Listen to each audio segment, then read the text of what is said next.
어머님 세대는 전세로 시작할 수 있었겠죠? 근데 저희는 다르잖아요. 자가 없으면 시작도 못해요. 이 집을 물려주시면 그걸 담보로 대출받아 집을 사려는 건데 그게 그렇게 힘든 부탁인가요? 순간 제 귀를 의심했습니다. 시청해주신 여러분들, 행운이 대박 나시길 기원하며 구독과 좋아요 한 번씩 부탁드립니다. 여러분의 작은 행동이 제겐 큰 힘이 됩니다. 며느리 민서가 내뱉은 그 말은 마치 날카로운 송곳처럼 가슴을 찔렀고 옆에 앉아있던 제 아들 도연은 아무 말도 하지 않았습니다. 그 아이의 침묵이 더 참담하게 느껴졌습니다.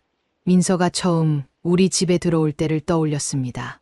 예의 바르고 겸손해 보였던 그 모습은 어디에도 없었습니다.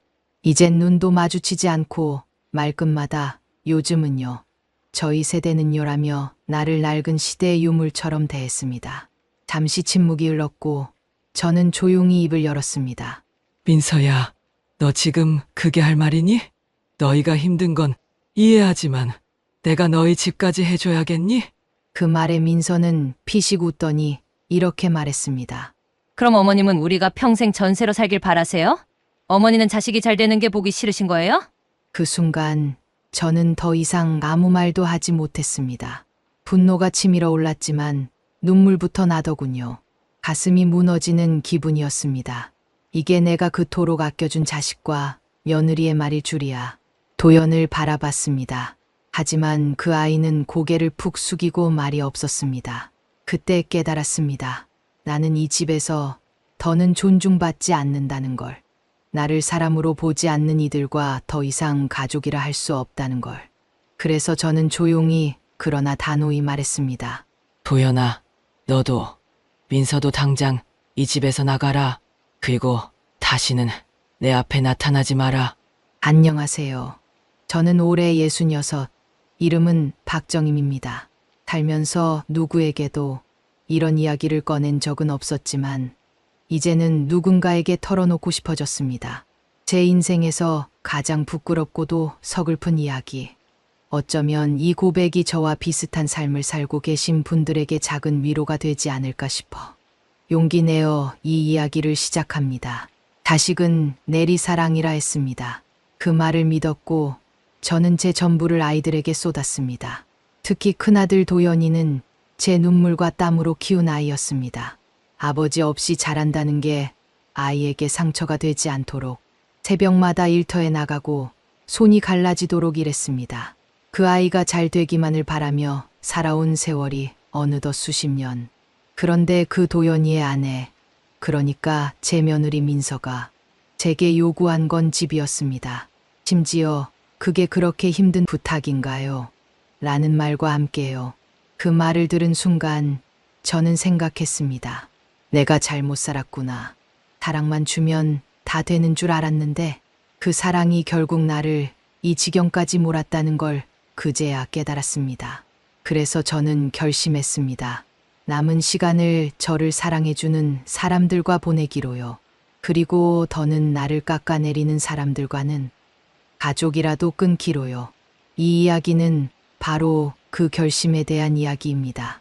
저처럼 가족이라는 이름으로 상처받은 분들이 있다면 부디 저의 이야기를 통해 위로받으시길 바랍니다.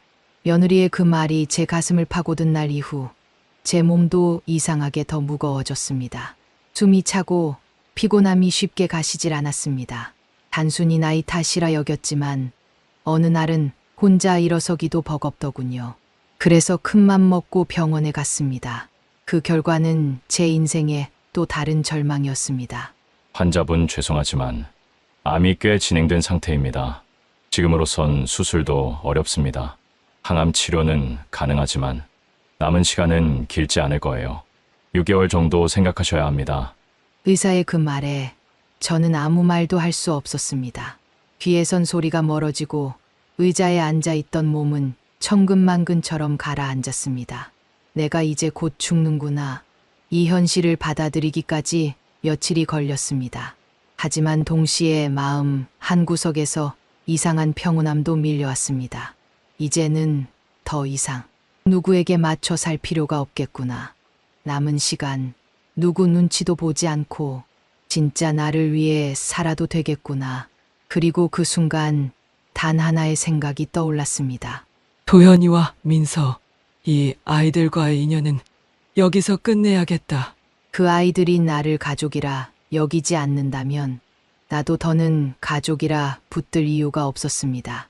나를 지켜주는 둘째 준호와 막내 서연, 이 아이들과 함께 남은 시간만 잘 살아내자. 그게 내가 할 수 있는 마지막 사랑이고 마지막 선택이겠구나 싶었습니다. 그렇게 제 인생의 마지막 페이지는 내가 아닌 남을 위해서가 아니라 나를 위해 쓰기로 마음먹었습니다. 사실 돌이켜보면 그날 그 말 한마디가 처음은 아니었습니다. 민서는 우리 집에 처음 인사 왔을 때만 해도 조심스럽고 상냥한 척 했지만 시간이 갈수록 본 모습을 드러냈습니다. 처음엔 식탁에서 휴대폰을 놓지 않는 게 시작이었죠. 요즘 사람들은 다 그래요. 어머님, 그 말에 저는 속으로 꾹 참았습니다. 요즘 세대라지만 어른 앞에서의 기본 예의는 변하지 않았다고 믿었으니까요. 명절이면 새벽부터 부엌에서 재료 다듬고 손이 퉁퉁 붓도록 전을 부쳤습니다. 그 아이는 늦게 일어나 대충 밥을 먹고는 조금만 쉬고 할게요. 란 말만 남긴 채 방으로 들어가 버리더군요. 그리고는 끝내 나오지 않았습니다. 식구들끼리 모여 이런저런 얘기를 나눌 때도 민서는 한마디도 끼지 않았습니다. 오히려 휴대폰만 보며 피곤한 기색을 숨기지 않았죠. 민서야, 명절은 가족이 함께 정을 나누는 날이란다. 우리 조금만 더 같이 얘기 나누면 안 될까? 제가 조심스레 말하면 돌아오는 건 항상 같은 말이었습니다. 어머님, 저 아침부터 너무 힘들었어요. 쉬는 것도 좀 이해해 주세요. 그 아이의 말 한마디, 눈빛 하나하나에 저는 점점 무력해졌고 작아졌습니다. 마치 내가 귀찮은 짐짝이라도 되는 듯한 태도. 아들 도연이조차 민서 눈치만 보며 저를 향한 말투가 변해갔습니다. 결국 어느 날 저녁을 먹던 자리에서 민서가 꺼낸 한마디. 이 집, 어머님이 재산 정리하시면 저희 쪽으로 넘겨주실 수 있잖아요. 저희도 이제 시작하는데 어른들이 도와주셔야죠. 그때는 정말 내가 뭐가 부족했나, 내가 어떻게 살아왔나, 내 인생을 다 부정당한 것 같은 심정이었습니다. 그날 밤 저는 혼자 불 꺼진 부엌에 앉아 차가운 식탁을 바라보다가 조용히 울었습니다. 눈물은 뺨을 타고 떨어졌고 가슴은 마디마디 찢어지는 것처럼 아팠습니다. 이젠 정말 끝내야겠다. 내가 이대로 무너지면 나를 지켜주는 준호와 서연에게도 죄가 될 것 같았습니다. 그래서 다음 날 그 아이들을 불러 앉히고 제가 한 말, 그게 이 이야기의 시작이었습니다. 그 여름날 그는 내 손등을 감싸 쥐었습니다. 논두렁에 주저앉아 숨을 몰아쉬던 내게 차가운 수건을 이마에 대어주던 그 손, 뜨거운 햇살보다도 더 따뜻했던 그 순간의 온기. 젊은 시절에 나는 그 온기 하나에 온몸이 달아올랐습니다. 그렇게 처음 만났습니다. 23, 햇살 아래 땀을 뻘뻘 흘리며 일하던 그날, 서울에서 방학을 맞아 시골 친척집에 내려온 청년 이병호. 낯선 도시 사람에게서 느껴진 건 경계가 아닌 설렘과 짜릿한 이끌림이었습니다. 그는 매일같이 나를 찾아와 농사일을 도왔고 우리 둘만의 시간이 점점 많아졌습니다. 저녁 노을이 들면 그는 슬그머니 내 옆에 앉아 조용히 제 손을 잡았고 말 없이 하늘을 올려다봤습니다. 그 짧은 정적이 어쩌면 가장 깊은 대화였던 것 같습니다. 그의 손이 내 손을 더 꽉 쥘 때면 나는 숨을 쉬는 것조차 조심스러웠습니다. 아무 말도 하지 않아도 그날 밤 그가 날 데려다 주던 길의 공기조차 달콤했습니다. 정임 씨, 저 요즘 계속 당신 생각만 납니다. 손끝이 닿는 순간마다 심장이 이렇게 뛰는 건 처음이에요. 그 말에 나는 대답 대신 그를 바라봤습니다. 얼굴이 후끈 달아올랐고 가슴은 자꾸만 불편한 속삭임을 쏟아냈습니다. 그날 이후 우리는 서로의 존재에 익숙해졌고 사랑은 생각보다도 빠르게 깊어졌습니다. 결혼은 생각보다 어렵지 않았습니다. 그가 학업을 마치고 직장에 들어간 뒤 소박한 결혼식을 올렸고 우리는 시골 마을의 조용한 보금자리를 꾸렸습니다. 작은 집, 좁은 방, 새벽마다 우는 첫 아이의 울음. 모든 게 힘들었지만 그와 함께였기에 견딜 수 있었습니다. 결혼 후 몇 해 지나 우리 부부는 첫 아이를 품에 안았습니다. 그 아이가 바로 도연이었습니다. 작은 손, 동그란 눈망울, 그리고 자그마한 울음소리 하나에 나는 세상을 다 얻은 듯한 기분이 들었습니다. 도연이는 말 그대로 기대였습니다. 남편과 나의 첫 결실이자 잘 키워 훌륭한 사람으로 만들겠다는 나 혼자의 약속이기도 했습니다. 새벽마다 우는 도연이를 안고 토닥이며 나는 늘 되뇌었습니다. 이 아이는 꼭 내 삶을 빛내줄 거야. 그 후 둘째 준호가 태어났고 막내딸 서연이가 그 뒤를 이었습니다. 준호는 다정하고 묵직한 아들이었습니다. 무슨 일이든 묵묵히 옆에서 도와주며 가끔 제 손등을 잡고 말하곤 했습니다. 엄마, 다 괜찮아요. 제가 있잖아요. 서연이는 내가 늙어서 낳은 가장 소중한 선물이었죠. 어릴 적부터 눈치 빠르고 책임감 강한 아이. 내가 눈빛만 줘도 무슨 일 있는지 알아채던 그런 기특한 아이였습니다. 하지만 저는 도연이에게 가장 많은 것을 쏟았습니다. 학원비, 참고서, 도시락. 아버지가 떠난 뒤에도 도연이만큼은 부족하지 않게 키우려 손이 갈라지도록 식당에서 일하고 비 오는 날엔 우산 없이도 일터로 나갔습니다. 형은 공부하는 게 일이야. 엄마가 도와줄게.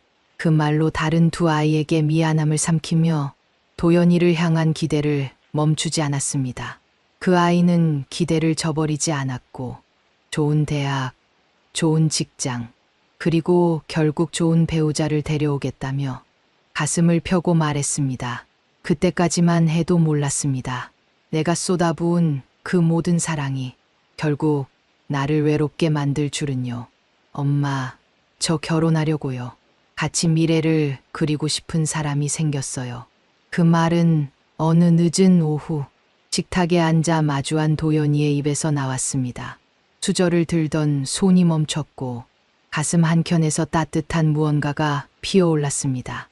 그래, 우리 도연이 이제 제 몫의 가정을 꾸릴 때가 되었구나. 엄마가 조금은 쉬어도 되겠구나. 그 순간 왠지 모르게 울컥했죠. 그래, 도연아, 엄마가 꼭 보고 싶구나. 그 아가씨 언제 인사 오니? 나는 그 아이가 어떤 사람인지보다 도연이의 설렘, 어린 표정이 더 궁금했습니다. 며칠 뒤 도연이 전화를 걸어 말했습니다. 이번 주말에 민서가 인사드리러 갈게요. 그날부터 나는 정신이 없었습니다. 새벽부터 장을 보고 부엌에 서서 도연이가 좋아하던 된장국, 잡채, 나물 반찬까지 준비했습니다. 우리 도연이 아내 될 사람에게 정말 좋은 인상 남겨줘야지. 그 마음 하나로 정성을 다했죠. 그리고 주말, 민서가 문을 열고 들어온 순간 나는 잠시 말을 잃었습니다. 단정한 원피스에 곱게 묶은 머리, 예의 바른 인사와 낮은 눈빛. 안녕하세요, 어머님. 만나 뵙게 되어 정말 영광입니다. 어머, 차만 아가씨구나. 첫인상은 분명히 좋았습니다. 조심스럽고 말도 또박또박. 내 눈엔 그저 아들 곁에 잘 어울리는 아이로만 보였죠. 하지만 그날 그 아이가 식탁에 앉아 밥을 먹던 모습을 보고 나는 어딘지 모르게 작은 이물감을 느꼈습니다. 입에 밥을 넣고도 계속 휴대폰을 만지작거리던 그 손. 가끔씩 도연 쪽으로만 고개를 돌리며 내 쪽은 애써 피하듯 바라보는 눈빛. 그저 긴장해서 그런 거겠지. 나중엔 좀 더 편해지겠지. 그날은 그렇게 스스로를 다독이며 의심을 내려놓았습니다. 하지만 그 불편함은 시작에 불과했습니다. 전 명절이었습니다. 결혼 후 처음으로 민서가 시댁에 오는 날, 새벽 5시 나는 눈을 뜨자마자 부엌으로 향했습니다. 도연이 어릴 적 좋아하던 갈비찜, 지연이가 항상 찾던 잡채, 준호가 없으면 안 되는 모둠전까지 하나하나 정성을 담아 차렸습니다. 민서가 도착한 건 오전 11시. 늦잠을 잔 건가 싶었지만 나는 괜찮다며 웃으며 반겼습니다. 어머, 멀리 오느라 고생했지? 피곤했을 텐데. 그 아이는 잠긴 목소리로 인사를 하고는 식탁에 앉아 대충 밥을 먹고 조용히 방으로 들어가 버렸습니다. 그날 나는 부엌에서 하루 종일 혼자였습니다. 전 부치랴, 국 끓이랴, 상 차리랴. 내가 아프다는 걸 말할 틈도 없이 손은 쉴 새 없었습니다. 잠깐이라도 민서가 나와서 뭐 도와드릴까요? 그 말 한마디만 있었더라면 그날의 피곤함이 이렇게 쌓이지 않았을 겁니다. 식구들이 모여 앉아 식사할 때도 민서는 조용히 휴대폰을 만지작거릴 뿐 말 한마디 보태지 않았습니다. 민서야, 명절은 가족끼리 이야기 나누고 정 나누는 시간인데 우리 조금만 얘기할까? 나는 조심스럽게 말을 꺼냈지만 그 아이는 고개도 들지 않고 말했습니다. 아침부터 움직이느라 너무 피곤해서요. 조금만 쉬게 해주세요. 그 순간 내가 이 집의 주인인지 아니면 그냥 밥 해주는 일꾼인지 모를 만큼 허탈함이 밀려왔습니다. 그리고 그날 밤 민서는 도연의 옆에 앉아 속삭이듯 말했습니다. 나는 내 방식대로 가족을 대하고 싶은데 시댁은 왜 자꾸 기준을 강요하죠? 그 말이 귓가에 가시처럼 박혔습니다. 기준을 강요한다. 내가 바란 건 다정한 말 한마디, 그리고 밥 한 끼 같이 먹자는 그저 작은 바람뿐이었는데 나는 그날 처음으로 이 아이 뭔가 다르다는 확신을 가지게 됐습니다. 그 후로도 민서는 우리 집을 종종 찾았지만 그때마다 나는 더 이상 기대하지 않았습니다. 그 아이는 늘 같은 모습이었고 나는 점점 말수가 줄어들었습니다. 명절이든 평일이든 집안일엔 손끝 하나 까딱하지 않았습니다. 밥을 차려주면 감사하다는 말 대신 휴대폰 화면을 내려다보며 한두 입 뜨고 식사 후에는 흔적도 없이 사라졌습니다. 한 번은 내가 일부러 기회를 줘봤습니다.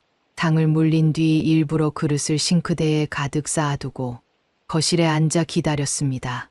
하지만 민서는 아무 일 없다는 듯 거실을 스쳐 지나 도연이 방에 들어가 버렸고 끝내 나 혼자 뒷정리를 하게 됐습니다. 그 모습을 본 도연조차 민서가 아직 불편해서 그래요. 엄마, 시간이 좀 더 지나면 나아질 거예요. 그 말만 되풀이할 뿐이었습니다. 언제부턴가 우리 집에서 도연의 목소리는 점점 작아졌고 민서의 표정은 점점 당당해졌습니다. 저녁 식사 중 나는 조용히 물었습니다. 민서야, 엄마가 민서에게 뭘 잘못했니? 아니면 내가 뭔가 불편하게 했니? 그 아이는 숟가락을 내려놓고 천천히 나를 바라보며 말했습니다. 저는 어머님이 저를 마음에 안 들어 하시는 것 같아서요. 그게 느껴져요. 대화할 때마다 자꾸 비교하시고 판단하시는 것 같거든요. 순간 나는 말을 잃었습니다. 그동안 아무 말도 안 하고 참아온 내 입에서 나올 수 있는 단어는 없었습니다. 나는 너에게 잘해주려 했는데, 너를 내 딸처럼 아끼고 싶었는데, 그 마음이 부정당한 기분, 내가 애써 쌓아온 관계가 일방적인 오해로 짓밟힌 순간이었습니다. 그날 밤 잠자리에 들며 나는 혼잣말처럼 중얼거렸습니다. 내가 대체 뭘 그렇게 잘못했을까? 정말 내가 틀린 걸까? 그날 저녁 도연이와 민서가 집에 찾아왔습니다. 오랜만에 보는 얼굴이라 반가웠지만 어딘가 표정이 묘하게 무거웠습니다. 식사 후 민서가 조심스레 말문을 열었습니다. 어머님, 오늘은 상의 드릴 게 있어서요. 순간 가슴이 덜컥 내려앉았습니다. 뭐 큰일이라도 생겼나 싶어 숨을 고르는데 그 아이의 입에서 나온 말은 내 상상 너머의 요구였습니다. 저희 자가를 마련하고 싶어요. 전세는 불안하고 아이 가질 계획도 있다 보니 집을 좀 안정적으로 시작하고 싶어서요. 나는 조용히 고개를 끄덕이며 물었습니다. 그렇겠지. 근데 그 얘길 왜 나한테 하니? 도연이 옆에서 눈치를 보더니 말을 이었습니다. 엄마 혹시 이 집을 담보로 대출을 받게 해줄 수 있을까? 민서가 요즘 계속 고민이 많아서 그 말에 손에서 쥐고 있던 물컵이 덜덜 떨렸습니다. 내가 평생을 살아온 집, 남편이 생전에 피땀 흘려 일궈온 작은 보금자리, 그걸 담보로 내놓으라니 나는 묻고 싶었습니다. 너희는 왜 이 집이 내 인생 전부였단 걸 모르는 거니? 하지만 말 대신 내 뺨을 타고 흘러내린 건 조용한 눈물뿐이었습니다. 민서는 그 눈물을 보고도 마치 잘못한 게 없다는 듯 당당하게 말을 이었습니다. 어머님, 이건 투자예요. 결국 이 집도 나중엔 자식들한테 가는 거잖아요. 지금 미리 도움을 주신다고 생각해 주시면 안 될까요? 그 말에 나는 평생을 아이들 위해 살아온 내가 돈으로 평가받는 기분이었습니다. 도연은 말이 없었고 민서는 끝까지 눈을 피하지 않았습니다. 그 순간 마음속에서 뭔가 뚝 하고 끊어졌습니다. 가슴 한가운데 쌓였던 무언가가 천천히 무너져 내리는 느낌. 아, 이 아이들과 나는 이제 끝이구나. 그날 밤 민서의 말이 귓가에 맴돌았습니다. 어머님, 이건 결국 자식들 몫 아닌가요? 조금 미리 나눠주신다고 생각해 보세요. 내가 들은 건 당신은 이미 끝난 사람이라는 선언처럼 느껴졌습니다. 다음 날 나는 아이들을 모두 집에 불렀습니다. 진지한 표정으로 앉힌 뒤 말했습니다. 나 병원에서 시한부 판정을 받았어. 6개월 정도 남았대. 순간 공기가 멎은 듯 조용해졌습니다. 준호는 그 자리에서 울음을 터뜨렸고 서연이는 조용히 제 손을 꼭 잡아주었습니다. 하지만 도연은 침묵했습니다. 고개를 숙인 채 아무 말도 하지 않았습니다. 그 모습을 보며 깨달았습니다. 이 아이는 지금 이 순간조차 민서의 눈치를 보고 있다는 걸. 그날 밤 나는 도연에게 전화를 걸었습니다. 도연아, 엄마야. 앞으로 우리 서로의 삶에 간섭하지 말자. 엄마는 너희를 정리하고 남은 시간을 좀 편하게 보내려 한다. 잠시 침묵하던 도연은 조용히 대답했습니다. 그래요, 엄마. 그게 엄마를 위한 거라면 따를게요. 그 후 나는 준호와 서연이와 함께 오랫동안 꿈꿔왔던 여행을 떠났습니다. 파리의 노을, 일본 벚꽃길, 뉴욕의 맨해튼 야경, 세상의 아름다움을 다시 보게 되었습니다. 준호는 말없이 내 손을 잡아주었고 서연이는 나를 위해 사진을 찍어주며 웃었습니다. 엄마, 우리 너무 늦지 않았어요. 이제라도 엄마 인생을 살아야죠. 나는 그 말을 듣고 마침내 눈물 대신 웃음을 배웠습니다. 집으로 돌아온 후에는 정원을 가꾸며 하루를 보냈습니다. 꽃이 피고 나무가 자라나는 모습을 보며 나는 천천히 내 안의 상처들을 덮었습니다. 며느리와의 연락은 완전히 끊었습니다. 도연과는 가끔 안부를 주고받지만 나는 더 이상 그들의 인생에 기대하지 않습니다.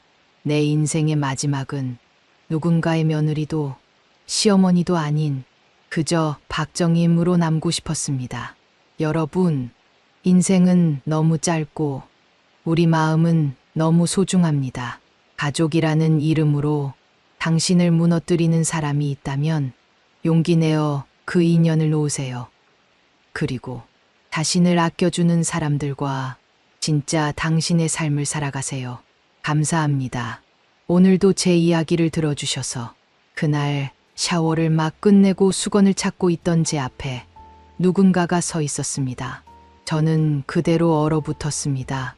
왜냐하면 그 사람은 바로 친구의 엄마였으니까요. 아무 말도 하지 않은 채 그녀는 저를 똑바로 바라보고 있었습니다. 당황한 건 저만이 아니었어요. 하지만 이상하게도 그 누구도 눈을 피하지 않았습니다. 저는 그 순간 모든 현실이 멈춘 것 같았습니다. 수증기로 흐려진 거울 속 제 모습과 그녀의 모습이 함께 비쳐 있었습니다. 아, 정말 죄송해요, 아줌마. 제 입에서 겨우 나온 말이 그 한마디였습니다. 하지만 정희 아줌마는 한참 동안 아무 말 없이 저를 바라보다 미안하다며 문을 조용히 닫고 나가셨습니다. 그녀의 표정엔 놀람보다는 묘한 여운이 남아 있었습니다. 그건 분명 착각이 아니었습니다. 안녕하세요. 저는 김창식이라고 합니다. 이 이야기는 어디서도 꺼내기 힘든 제 과거입니다. 지금 생각해도 믿기지 않을 만큼 위험하고도 아찔했던 관계였고요. 혹시 여러분도 누군가와의 관계에서 멈춰야 한다는 걸 알면서도 멈추지 못한 적이 있으셨나요? 공감되신다면 구독과 댓글로 함께 나눠주세요. 하지만 그날 이후로 제 인생은 걷잡을 수 없이 바뀌기 시작했습니다. 그 일이 있고 며칠 동안은 아무것도 손에 잡히지 않았습니다. 샤워 중 마주친 그 눈빛. 당황한 듯 하면서도 피하지 않던 그녀의 표정이 계속해서 제 머릿속을 떠나지 않았거든요. 도망치듯 집으로 나와버렸지만 제 안엔 이상한 찜찜함과 함께 묘한 기대감까지 자리 잡고 있었습니다. 그게 죄책감이었는지 욕망이었는지 그땐 저도 잘 모르겠더군요. 그러던 어느 날 낯선 번호로부터 전화가 걸려왔습니다. 누구세요? 조심스레 전화를 받자 들려온 익숙한 목소리. 응, 나야. 정희 아줌마야. 몸이 얼어붙는 줄 알았습니다. 아무 일 없었던 것처럼 말을 건네는 아줌마의 목소리에 제 심장은 점점 더 빨라졌고 제 머릿속은 점점 더 혼란스러워졌습니다. 창식아, 혹시 오늘 시간 좀 있니? 집에 혼자 있으려니 허전해서 말이야. 영수가 없으니 집이 텅 빈 것 같아서 내가 좀 와주면 안 될까? 그 말에 전 아무 말도 못했습니다. 대답은 입보다 몸이 먼저 움직였습니다. 마치 도살장에 끌려가는 소처럼 고개를 푹 숙인 채 영순의 집 초인종 앞에 서 있던 제 모습. 지금 생각해도 참 바보 같았죠. 현관문을 열자 정희 아줌마는 환하게 웃으며 저를 맞이했습니다. 창식아, 와줘서 고마워. 영수 없으니까 괜히 집이 너무 조용하더라. 그 말 한마디에 전 지난번 욕실 사건이 마치 없었던 일처럼 느껴졌습니다. 그녀는 전혀 동요하지 않았습니다. 아니, 오히려 모든 걸 알고도 자연스럽게 행동하고 있다는 느낌이 들 정도였죠. 저는 아무렇지 않은 척 앉았지만 속으론 불편함과 긴장감이 뒤엉켜 있었습니다. 혹시 그날 일로 화가 난 건 아닐까? 아니면 일부러 이런 자리를 만든 건 아닐까? 근데 말이야. 창식아, 그날 그 일 괜찮아 젊으니까. 그럴 수도 있지 난 그렇게 생각해. 그녀는 말했습니다. 마치 제 마음을 다 알고 있다는 듯 조용하면서도 단호한 말투로 그런 말을 듣는 순간 오히려 제가 더 당황스러웠습니다. 이해해주는 말이 고맙다기보단 이 모든 게 계획된 것 같다는 기묘한 감정이 올라왔거든요. 그날 아줌마는 따뜻한 저녁을 차려주셨습니다. 잡채, 갈비찜, 된장국. 그녀의 손맛은 여전했고 식탁 너머로 느껴지는 그녀의 시선도 예전과는 분명히 달라져 있었습니다. 창식아, 오늘은 여기서 자고 가. 혼자 있기도 그렇고 영수 있을 때처럼 편하게 생각해. 그녀는 그렇게 말했지만 그 말 속엔 단순한 호의 이상의 것이 담겨 있는 듯했습니다. 그날 밤, 전 결국 그 집에 다시 눕게 되었습니다. 그날 밤, 잠이 쉽게 오질 않았습니다. 정희 아줌마의 눈빛이 자꾸 떠올랐고 그 따뜻한 저녁 식사와 그녀의 오늘은 자고 가라는 말이 계속 귓가에 맴돌았죠. 영수의 침대에 누워 어둠 속 천장을 바라보던 저는 혼자 상상 속을 헤매고 있었습니다. 그날 욕실에서 마주했던 그 장면, 아줌마의 당황한 얼굴, 하지만 분명히 피하지 않았던 그 눈빛. 이게 진짜 아무 일 아니었던 걸까? 그녀는 정말 그냥 이해심 많은 어른일 뿐일까? 2시간 가까이 뒤척이다가 겨우 잠이 들었던 것 같습니다. 그런데 어렴풋이 느껴지는 살결. 낯선 향기. 누군가 제 옆에 있었습니다. 처음엔 꿈인 줄 알았습니다. 하지만 이내 느껴지는 손끝의 온기와 귓가에 닿는 부드러운 숨결이 이건 결코 꿈이 아니라는 걸 알려줬습니다. 창시가 잠에서 깼구나. 정희 아줌마였습니다. 그녀는 마치 아무 일 아니라는 듯 조용히 웃으며 제 옆에 누워 있었습니다. 내가 너무 외로웠나 봐. 그날 내가 너무 놀랐던 것 같아서. 그런데 말야, 그날 내 눈빛. 내가 착각한 건 아니지. 말문이 막혔습니다. 하지만 몸은 이미 그녀가 옆에 있다는 사실 하나로 깊은 숨을 토해내고 있었죠. 그녀는 가볍게 제 손을 쥐었습니다. 놀라울 정도로 따뜻했고 이상할 만큼 익숙했습니다. 이건 멈춰야 할 걸 알면서도 멈출 수 없는 감정이었습니다. 영수를 처음 만난 건 고등학교 1학년 봄이었습니다. 교실에서 우연히 옆자리에 앉게 된 게 인연의 시작이었죠. 처음엔 서로 말도 잘 안 섞었지만 어느 날 제가 책상 서랍에서 몰래 꺼내던 PC방 쿠폰이 그 녀석의 눈에 띄면서 우린 말도 안 되게 빠르게 친해졌습니다. 야, 너도 이 게임 하냐? 그 한마디가 전부였어요. 저는 실버, 영수는 브론즈. 서로 실력은 허접했지만 게임에 대한 진심만큼은 누구보다 컸습니다. 어느새 방과 후면 자연스럽게 둘이 PC방으로 향했고 주말엔 아예 하루 종일 게임을 했죠.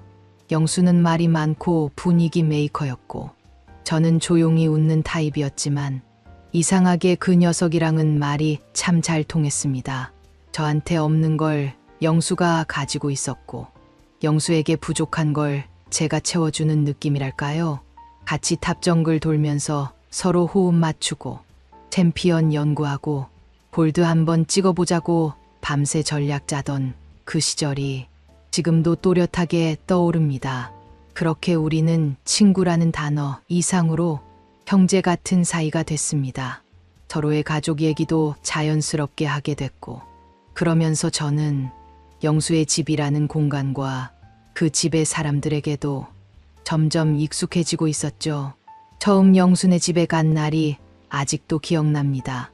문을 열자마자 고소한 된장국 냄새가 반겨줬고 주방에 서 있던 정희 아줌마가 따뜻한 미소로 저를 맞아주셨죠. 너가 창식이구나. 얘한테 맨날 이름 들었어. 어서 와. 배 안 고프니? 첫 만남부터 너무 자연스러웠습니다. 친구 엄마라기보단 마치 친척 고모 같은 정겨운 분위기랄까요. 그녀의 손에서 나온 음식들은 하나같이 정성이 가득했고 식사 후엔 과일까지 챙겨주시며 영수와 저에게 꼭꼭 씹어 먹으라고 하시던 모습이 참 따뜻했습니다. 그리고 그때 거실 구석에서 책을 읽고 있던 한 여성이 눈에 들어왔습니다.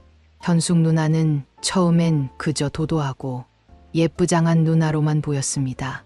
낯가림이 심한 저는 조용히 인사만 건넸고 현숙 누나도 무표정하게 고개만 끄덕였죠.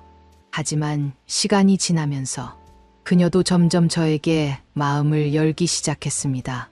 평소엔 시크한 듯 보이지만 웃을 땐 눈이 예쁘게 접히고 은근히 장난기도 있는 사람이었습니다.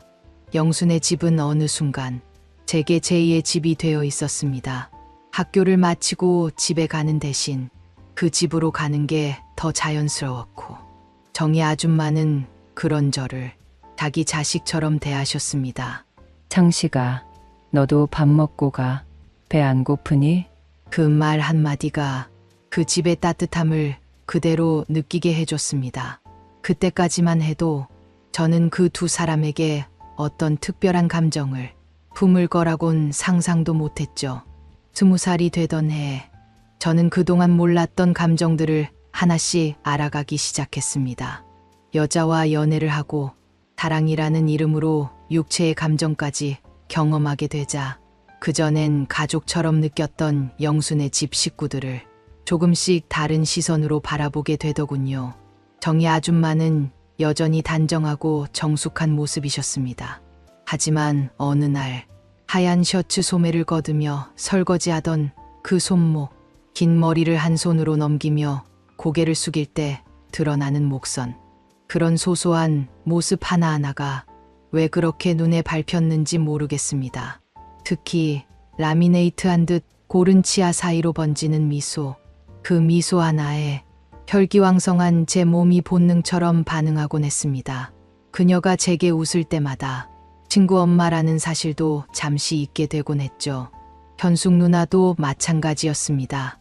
키도 크고 허리도 잘록하고 그 흔한 잡티 하나 없이 맑은 피부에 도도한 눈매, 학교 내에서 퀸카라고 불릴 만한 외모였지만 가족이라는 울타리 안에 있었기에 그동안 스스로 선을 두고 있었던 것 같습니다. 하지만 어느 날부터였을까요? 현숙 누나가 잠옷바람으로 부엌을 돌아다닐 때 묘하게 드러나는 어깨선과 알듯 말듯한 분위기에 괜히 시선이 쏠리기 시작했습니다.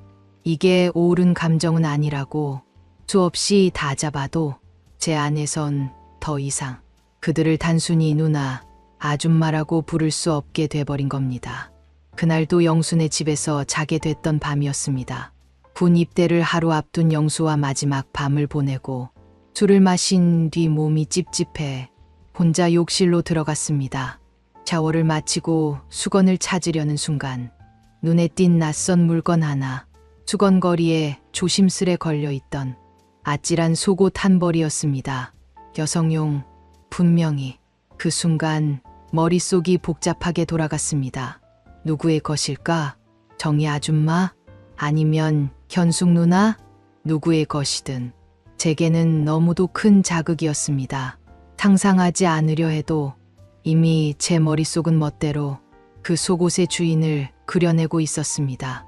정희 아줌마라면 그 단정하고 청초한 외모에 상상조차 안 될 만큼의 반전 매력을 가졌을 것이고, 현숙 누나라면 그 나이에 어울리는 도발적이고 과감한 취향일지도 모르겠다는 생각이 들었습니다. 그날 밤, 전 내내 잠을 이룰 수 없었습니다. 그 속옷 하나가 만들어낸 끝없는 상상 속에서 제 심장은 요동쳤고 머리는 혼란에 빠졌습니다. 지금 생각하면 그게 시작이었습니다. 그저 친구의 가족이라 생각했던 그 둘에게 제가 마음이 흔들리기 시작했던, 금단의 감정이 피어나던 바로 그 순간이었죠. 며칠 동안 정희 아줌마에게선 연락이 없었습니다. 저는 안도의 숨을 쉬면서도 한편으론 이상하게 허전함을 느꼈죠. 그날 밤 낯선 번호로 전화가 걸려왔습니다. 전화기 너머 들려온 익숙한 목소리. 창식아, 나야. 정희 아줌마 혼자 있으려니까. 좀 그래. 영수도 없고 현숙이는 친구 집 가서 안 들어오고. 혹시 오늘 시간 괜찮니? 그 말에 거절할 수가 없었습니다. 도대체 왜 그랬을까요? 마음 한켠에선 가면 안 돼라고 외치는데 발걸음은 이미 그 집을 향하고 있었습니다. 문을 열자마자 정희 아줌마는 예전처럼 조용히 웃으며 말했죠. 와줘서 고마워. 괜히 집이 너무 썰렁해서. 평소와 다름없는 표정. 하지만 이상하게 느껴졌습니다. 뭔가 더 단정하고 더 조심스럽고 더 준비된 느낌이랄까요? 그날 저녁 아줌마는 식탁에 몇 가지 반찬을 정갈히 올려놓고 저와 마주 앉았습니다. 짧은 대화 속에도 그녀의 시선이 자꾸 제 손끝이나 입술 주변을 스치고 있다는 걸 저는 느낄 수 있었습니다. 밥 다 먹고 나선 평소처럼 말했죠. 오늘도 자고 가. 아무런 의심도 없는 듯한 말투. 하지만 저는 그 말에 담긴 뉘앙스를 이제는 읽을 수 있었습니다. 밤이 깊어졌고 방 안엔 고요함만이 흘렀습니다. 그런데 느껴졌습니다. 문이 아주 천천히 열리는 소리. 그리고 조심스레 다가오는 발걸음. 이불 위로 스치는 옷자락의 감촉. 창식아 잘 자고 있었니? 숨이 멎는 줄 알았습니다. 정희 아줌마는 말없이 제 곁에 누웠습니다. 그리고 아주 낮은 목소리로 이렇게 속삭였죠. 그날 너 많이 놀랐지? 나도 그래. 혼자 지내다 보니 가끔은 이런 온기가 그리워지더라. 그녀의 손끝이 제 손을 스치고 숨결이 귀를 간지릴 때 저는 더 이상 아무 말도 할 수 없었습니다. 그 순간 이건 멈춰야 할 감정이 아니란 걸 제 안에 누군가가 이미 알고 있었던 것 같습니다. 그날 이후 모든 게 달라졌습니다. 하지만 겉보기엔 아무것도 변한 게 없어 보였죠. 정희 아줌마는 예전처럼 아침밥을 차려주셨고 저는 예전처럼 고개를 숙인 채 밥을 먹었습니다. 우리 둘 다 무언가 있었단 사실을 숨기고 있었지만 굳이 말로 꺼낼 필요는 없다는 듯 마치 오래된 약속처럼 그날 밤은 조용히 봉인된 것처럼 느껴졌습니다. 그 이후로도 몇 번 정희 아줌마에게서 연락이 왔습니다. 장씨가 오늘 뭐하니? 밥은? 혹시 저녁 같이 먹을래?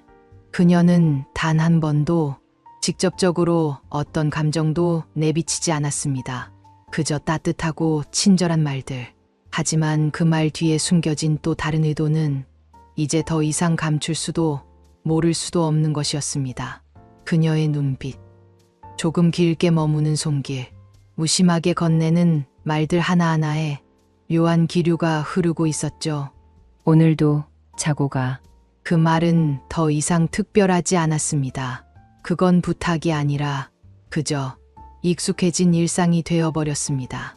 그러면서도 우리는 한 번도 누가 먼저 다가갔는지, 누가 먼저 선을 넘었는지 묻지 않았습니다. 그저 서로를 원하면서도 마치 아무 일도 없었던 것처럼 그 연기를 계속해 나갔습니다. 그때 저는 이 관계가 얼마나 위험한 줄 알면서도 이미 되돌릴 수 없다는 걸 느끼고 있었습니다. 어느 날 평소처럼 정희 아줌마에게 초대를 받고 익숙한 마음으로 영순의 집 초인종을 눌렀습니다. 근데 문을 연 사람은 정희 아줌마가 아니었습니다. 상식이네, 오랜만이다. 현숙 누나였습니다. 얇은 티셔츠 위로 실루엣이 그대로 드러났고 집 안에서는 은은한 향수가 퍼져 나왔습니다. 들어와. 엄마는 지금 시장 갔어. 금방 온다 했는데. 순간 제 심장이 쿵 내려앉는 느낌이었습니다. 평소처럼 편하게 행동해야 한다고 스스로를 다잡았지만 그녀의 시선이 자꾸만 신경 쓰였습니다. 누나는 부엌으로 가더니 냉장고에서 맥주 2캔을 꺼냈습니다. 한잔할래? 오늘 좀 기분이. 그래서. 전 아무 말 없이 고개만 끄덕였습니다. 이상하게 그녀의 행동 하나하나가 지금까지 알던 현숙 누나와는 달랐습니다. 상식이 너 여자친구 있어? 그 질문은 너무도 갑작스러웠고 순간 대답이 막혔습니다. 없는데요, 진짜요. 그 말에 현숙 누나는 피식 웃으며 말했습니다. 왜 그렇게 당황해? 거짓말하는 사람처럼 보여서 그래. 그녀의 눈빛엔 분명 무언가가 담겨 있었습니다. 호기심, 장난? 아니요. 그건 분명히 유혹이었습니다. 그날 이후로 현숙 누나는 그냥 누나가 아니었습니다. 그날 밤 다시 그 집에서 머물게 되었습니다. 현숙 누나는 친구들과 약속이 있다고 했고 정희 아줌마는 영수 생각이 난다며 평소보다 더 조용했습니다. 늦은 밤, 방 안 불도 끄고 누워있던 제 곁으로 익숙한 기척이 다가왔습니다. 조용히 문이 열리고 살금살금 다가와 이불을 살짝 들추는 손길. 장씨가 오늘따라 너 더 보고 싶더라. 정희 아줌마였습니다. 조용한 목소리, 떨리는 숨결. 그 순간 제 안에 있던 경계는 또다시 무너지고 말았습니다. 우린 아주 조용히 아무 소리도 내지 않은 채 서로의 온기를 나누고 있었습니다. 그런데 문득 거실 쪽에서 들려오는 인기척, 그리고 갑작스럽게 확 열리는 방문. 헉, 현숙 누나였습니다. 방 안에 펼쳐진 광경을 본 그녀는 말문이 막힌 듯 그 자리에서 굳어버렸습니다. 엄마 뭐 하는 거야? 이게 지금 뭐냐고! 순간 정희 아줌마의 표정이 바뀌었습니다. 당황, 분노, 창백한 안색. 그리고 놀랍게도 그녀는 곧바로 연기를 시작했습니다. 현수가 미안해. 엄마가 그냥 영수 생각이 나서 창식이랑 얘기 좀 하다가. 그녀의 눈엔 금세 눈물이 고였고 현숙은 손으로 입을 가린 채 말없이 문을 닫고 나가버렸습니다. 방 안엔 숨소리조차 얼어붙었습니다. 그날 밤 저는 영순의 집에서 조용히 짐을 챙겨 현관문을 열고 나왔습니다. 정희 아줌마는 그 어떤 말도 하지 않았습니다. 저도 마찬가지였습니다. 하지만 그 침묵 속엔 확실한 무언가가 있었습니다. 우리는 이미 선을 넘었고 그 선은 이제 누구에게도 숨길 수 없다는 걸요. 며칠이 흘렀습니다. 정희 아줌마에게도 현숙 누나에게도 그날 이후 어떤 연락도 없었습니다. 이제 정말 끝난 걸까? 그렇게 생각하고 있던 어느 날 또다시 휴대폰이 울렸습니다. 창식이니? 엄마는 외할머니 댁에 갔어. 집에 나 혼자야. 혹시 시간 되면 잠깐 들릴래? 현숙 누나였습니다. 처음엔 망설였지만 결국 저는 그 목소리에 이끌려 다시 그 집 초인종을 누르고 말았습니다. 문이 열리자 누나는 얇은 민소매에 반바지만 걸친 채 그대로 저를 맞이했습니다. 창식이 왔네. 들어와. 덥지? 집 안엔 에어컨도 틀어져 있지 않았고 창문은 살짝 열려 바람이 드나들고 있었습니다. 묘하게 후끈한 공기 속에서 누나는 냉장고에서 아이스 커피를 꺼내 잔에 천천히 따르며 말했습니다. 엄마 없는 집에 다시 오기 좀 불편했겠다. 그치? 저는 고개만 숙인 채 말을 아꼈습니다. 그런 저를 바라보던 누나는 잔을 내려놓으며 갑자기 묻습니다. 창식아, 너 나 여자친구로 어때? 순간 말문이 막혔습니다. 장난처럼 들릴 수도 있는 말이었지만 누나의 눈빛은 결코 가볍지 않았습니다. 사귀는 건 부담스럽고 그냥 엔조이로만 지낼 생각은 있어? 그 한마디에 제 안의 경고등이 동시에 울리기 시작했습니다. 하지만 묘하게 그 말이 싫지 않았습니다. 뭐야, 너 지금 고민했지? 표정에 다 티나는데? 누나는 웃으며 저를 밀어붙였습니다. 그리고 아주 조용히 이렇게 말했죠. 그럼 일단 테스트부터 해볼까? 내가 만족할 수 있을 정도인지 그건 확인해 봐야 하니까. 순간 손끝이 스쳤습니다. 저는 아무 말도 하지 못했습니다. 그날 이후 모든 게 달라졌습니다. 정확히 말하면 정상이라고 부르기엔 너무 비정상적인 그런 일상이 시작됐죠. 낮엔 현숙 누나와 밤엔 정희 아줌마와 서로 모른 척하는 사이였지만 어쩌면 모두가 알고 있었을지도 모르겠습니다.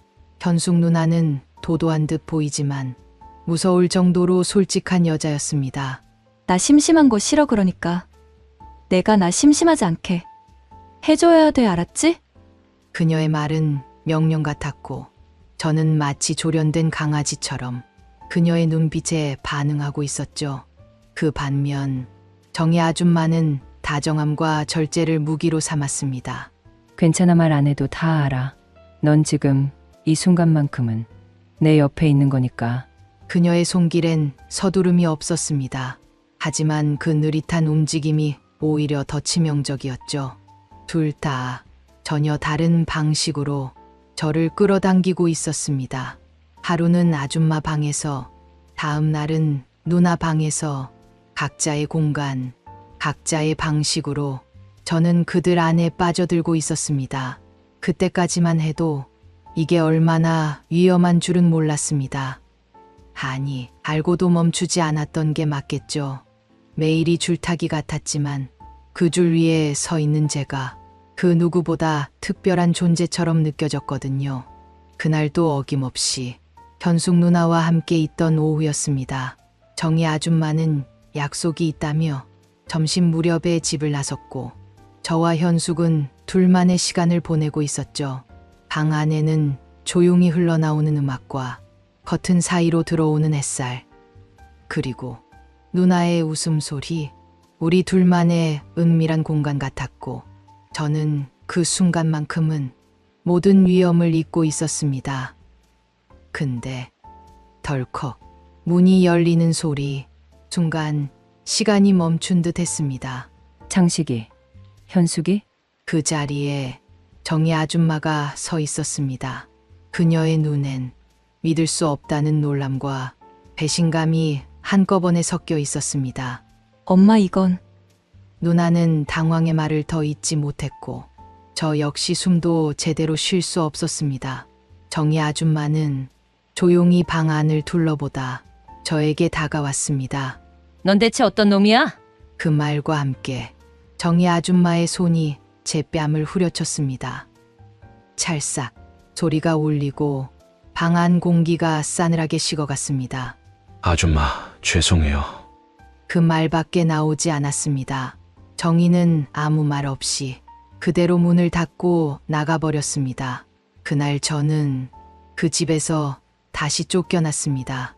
한때는 따뜻하고 편안했던 그 집이 그 순간부터 저를 삼켜버릴 것 같은 숨 막히는 공간으로 바뀌었습니다. 며칠이 흘렀습니다. 그날 이후 저는 영순의 집 근처에도 가지 않았습니다. 창피하고 미안하고 무섭기도 했죠. 하지만 그 침묵은 오래가지 않았습니다. 휴대폰이 울렸고 화면엔 낯 익은 번호, 정희 아줌마였습니다. 장식아, 이렇게 된 이상 어쩌겠니? 현숙이랑 사귀어. 그리고 지금 우리 집으로 와 얘기 좀 하자. 그 말에 전 심장이 쿵 내려앉았습니다. 현숙 누나와 사귀라는 말, 그것이 정말 그녀의 진심일까? 집 앞에 도착했을 때 문을 열어준 사람은 현숙 누나가 아니었습니다. 정희 아줌마였습니다. 현숙이는 친구 집에 갔어. 오늘은 좀 늦는데. 그녀는 너무도 담담하게 말했습니다. 마치 아무 일도 없었다는 듯. 그날의 일은 그저 하나의 해프닝처럼. 하지만 그 눈빛은 전과 달랐습니다. 더 강하게, 더 애절하게, 더 간절하게. 오늘은 내가 너를 부른 거야. 그녀는 그렇게 말하며 거실로 발걸음을 돌렸습니다. 잠깐의 침묵, 그 뒤로 따라 들어간 저는 그녀의 손끝, 시선, 숨결 하나하나가 아직도 나를 원하고 있음을 너무나 뚜렷하게 느낄 수 있었습니다. 그날 밤 우리는 아무 말도 하지 않았습니다. 오직 서로의 온기만으로 그날의 감정이 완전히 끝난 게 아니라는 걸 확인했을 뿐이었습니다. 그날은 왠지 이상했습니다. 현숙 누나가 처음으로 정색한 얼굴로 절 불러냈거든요. 창식아, 우리 얘기 좀 하자 단둘이. 조용한 데서. 카페 구석 자리. 누나는 말없이 테이블을 두드리며 입술을 한참 깨물고 있었습니다. 나 임신한 것 같아. 순간 제 시간은 멈췄습니다. 농담이겠지? 근데 그 눈빛은 농담을 던질 사람의 표정이 아니었습니다. 그동안의 기억들이 순식간에 스쳐 지나갔습니다. 누나 방, 아줌마 방, 이름 모를 모텔과 그 모든 순간들이. 누구 건데 내 거 맞아? 제 입에서 나온 말은 생각보다 더 차가웠습니다. 하지만 누나는 흔들림 없이 고개를 끄덕였습니다. 너밖에 없어 나. 다른 사람 없었어. 말이 나오질 않았습니다. 숨도 쉬기 어려웠고 그저 손이 떨려 잔을 덜컥거릴 뿐이었습니다. 정희 아줌마에게 이 사실이 전해진 건 그 다음 날이었습니다. 현숙이 직접 얘기한 건지 그녀가 눈치챈 건지 알 수는 없었지만 아줌마는 저를 불러 그대로 마주 앉았습니다. 임신 맞니? 고개를 끄덕이자 그녀는 한참 동안 말이 없었습니다. 한참을 침묵한 뒤 그녀는 조용히 입을 열었습니다. 이제 넌 어떻게 할 거니? 그녀의 목소리는 떨렸지만 단단했습니다. 질문이라기보단 마지막 확인처럼 느껴졌습니다. 그리고 저는 작은 숨을 고르고 말했습니다. 책임질게요. 그 짧은 한마디가 그 자리에 있던 모든 공기를 바꿔버렸습니다. 누구도 웃지 않았고 누구도 안도하지 않았습니다. 그저 파국이 이제 시작된 것 같다는 불안한 예감만이 모두의 가슴 속에 떠올랐을 뿐이었습니다. 정희 아줌마는 제 대답을 들은 뒤에도 한동안 아무 말이 없었습니다. 테이블 위에 찻잔을 양손으로 감싼 채 그저 바닥을 오래도록 바라보았습니다. 책임그래. 그게 너의 선택이구나.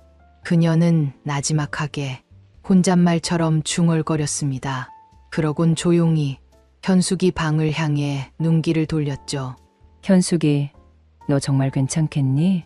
그녀의 물음에 현숙 누나는 가볍게 아주 작게 고개를 끄덕였습니다. 응, 괜찮아. 창식이 믿어볼게.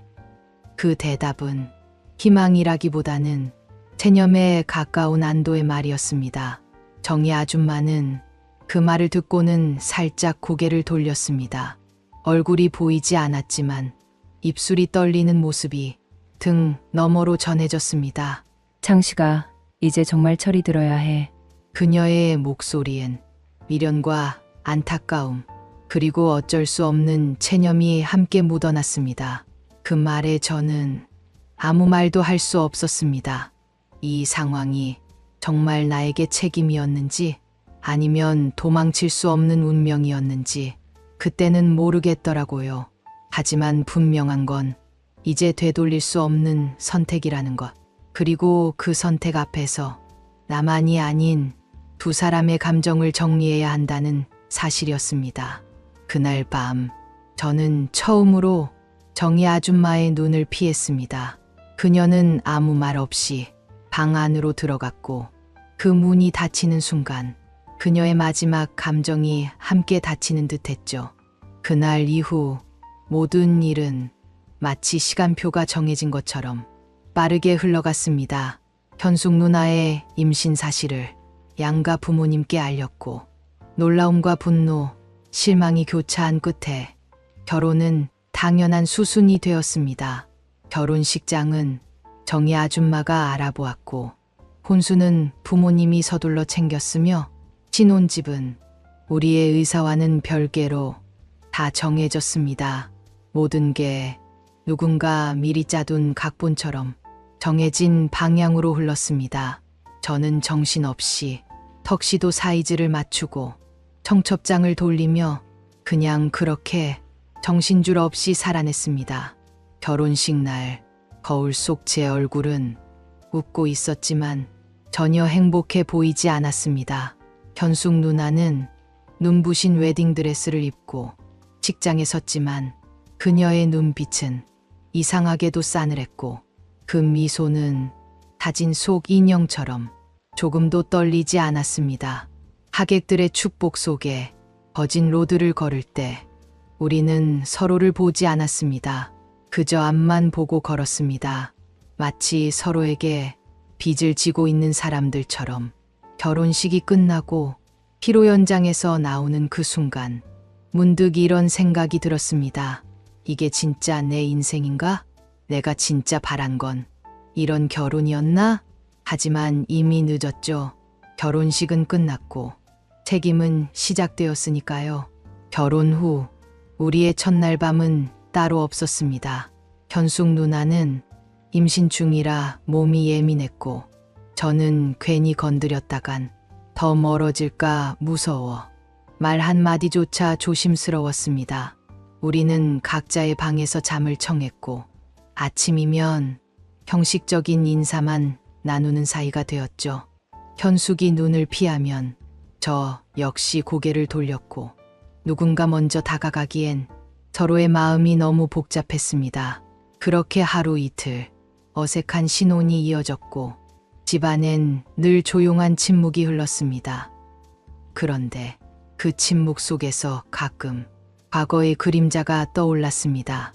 정희 아줌마, 그녀의 부드러운 손끝과 젖은 눈빛, 속삭이던 목소리가 밤이면 불쑥 머리를 쳐들었습니다. 나는 이따금 혼자 앉아 눈을 감고 그때를 떠올리곤 했습니다. 하지만 신기하게도 그 기억들이 이제는 죄책감이나 후회로 변해가고 있었습니다. 그리고 그 사이 현숙은 점점 더 여성스러워졌습니다. 배가 불러올수록 조심조심 걷고 혼자서도 육아 책을 읽는 모습을 보며 저는 묘한 감정을 느꼈습니다. 이 여자가 이제 내 아내고 우리가 부모가 될 거란 사실이 서서히 실감 나기 시작했습니다. 어느 날 현숙이 밥을 먹다가 슬며시 저를 보며 말했습니다. 우리 괜찮을까? 그 말에 저는 한참을 망설이다가 작게 고개를 끄덕였습니다. 괜찮을 거야. 우리가 해낼 수 있을 거야. 그건 스스로에게 하는 주문이기도 했습니다. 우리의 미래가 정말 괜찮아지길 바라는 절박한 희망이었죠. 분만실 앞, 나는 세상에서 가장 낯선 기다림을 경험하고 있었습니다. 출산이 이렇게나 길고 조마조마한 일인지 그제서야 실감이 났죠. 손에 쥔 물병은 이미 식었고 시계는 자꾸만 느리게만 가는 듯 했습니다.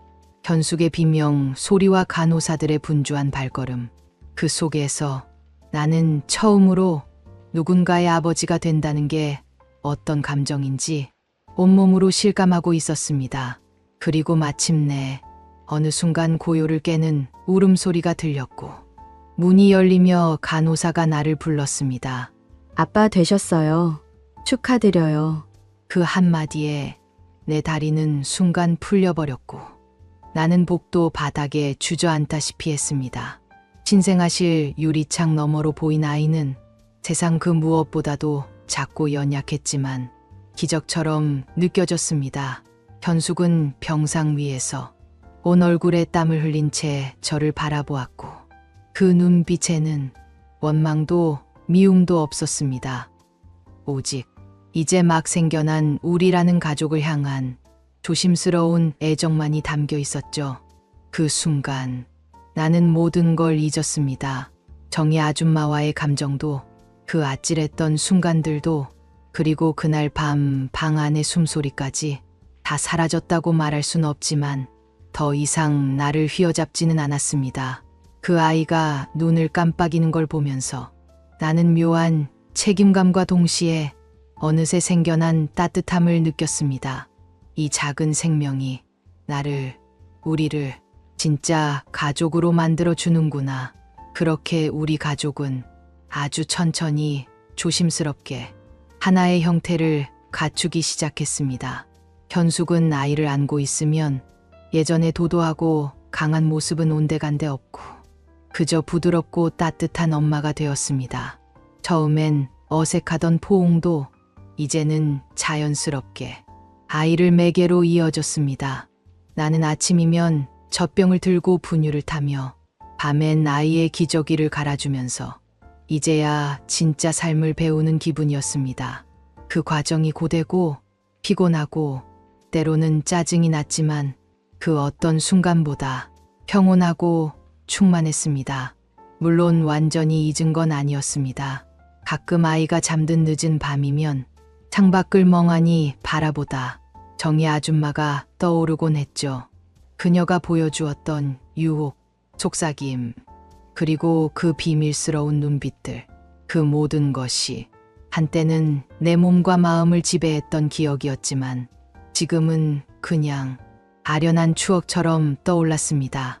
그녀가 어떤 여인이었는지, 내게 어떤 감정을 남겼는지 이젠 그 기억들마저 현숙의 따뜻한 손길과 아이의 조그마한 손으로 덮여가는 느낌이었습니다.